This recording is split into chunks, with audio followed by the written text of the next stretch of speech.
Welcome back to the Fantasy Football School.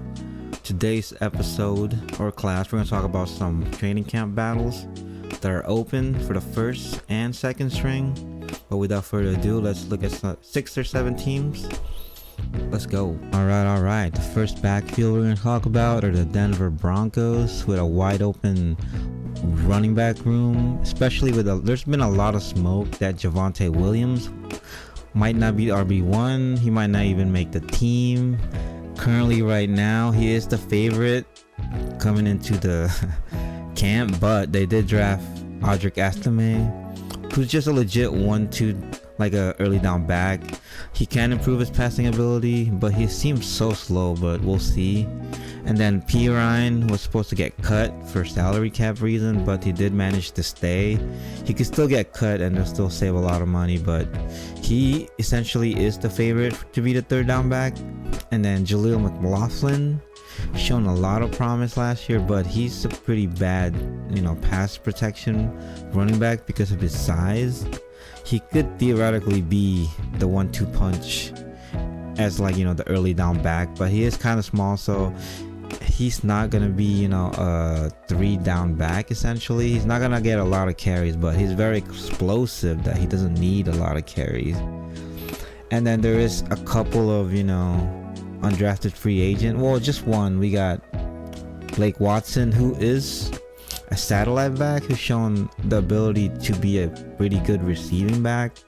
So right now, the only 2 backs that could be favored is Javonte Williams and he's Jaleel McLaughlin. Estime is also on the early down back, and then P. Ryan and Blake Watson.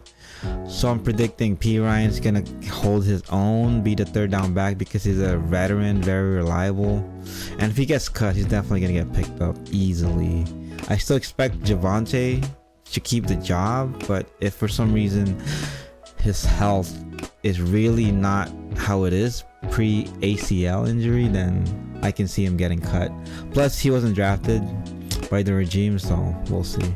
Or at least by Sean Payton. So I have a lot of Estime shares in Dynasty, so hopefully, he'll definitely get some touches. We'll see how he is. That team's gonna be terrible, so a lot of these backs, if they all stay, are gonna get opportunity to lead that backfield. So, and then moving on, we got the LA Chargers, another wide open room. The favorite right now is Gus Edwards, but the thing is, he's a 2 down back. He hasn't really been that great as a receiving back, so that spot is wide open. There's J.K. Dobbins, who's also a 2 down back, who's never really showed that elite pass catching abilities. Although he's had opportunities, it's just that's not his game.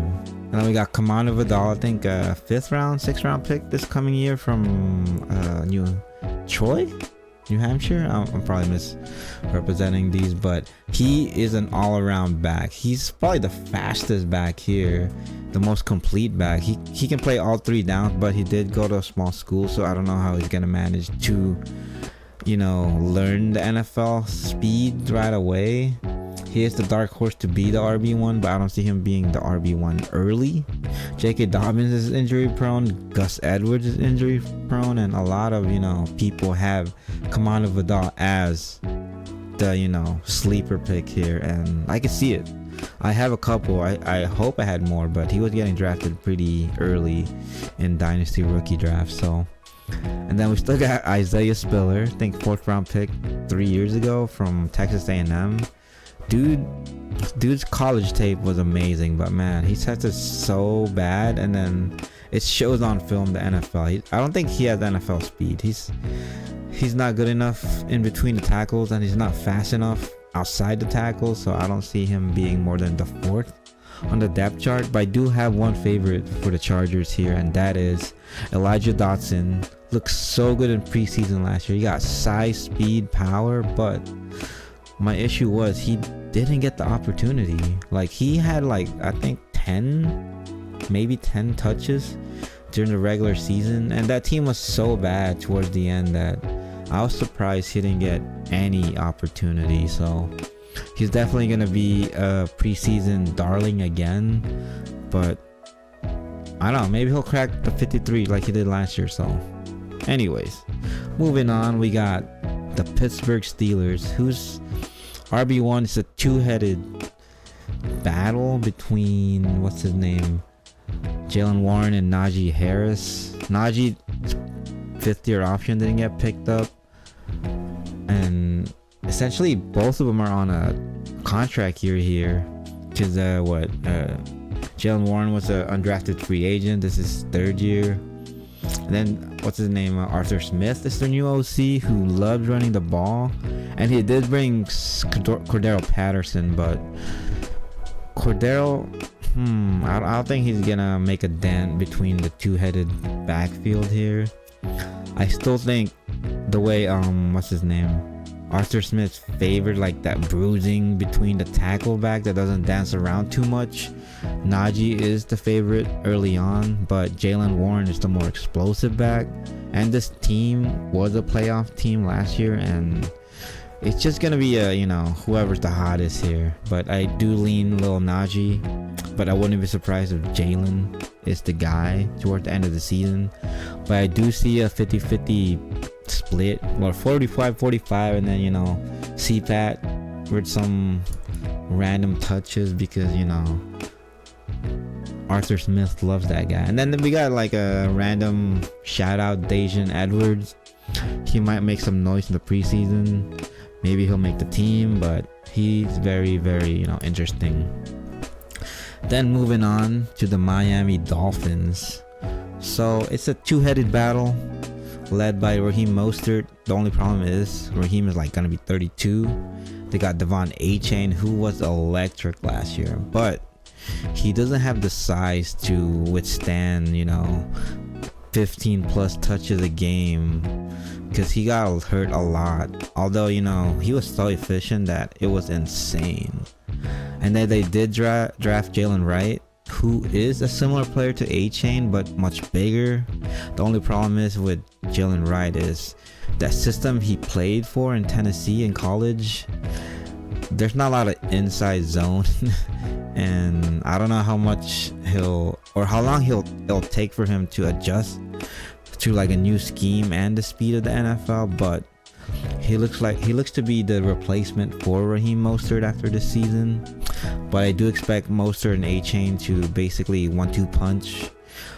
Mostly Mostert because he is a veteran, but like I said, they're both injury prone, so Jalen Wright has the opportunity to get some touches early on if they don't stay healthy.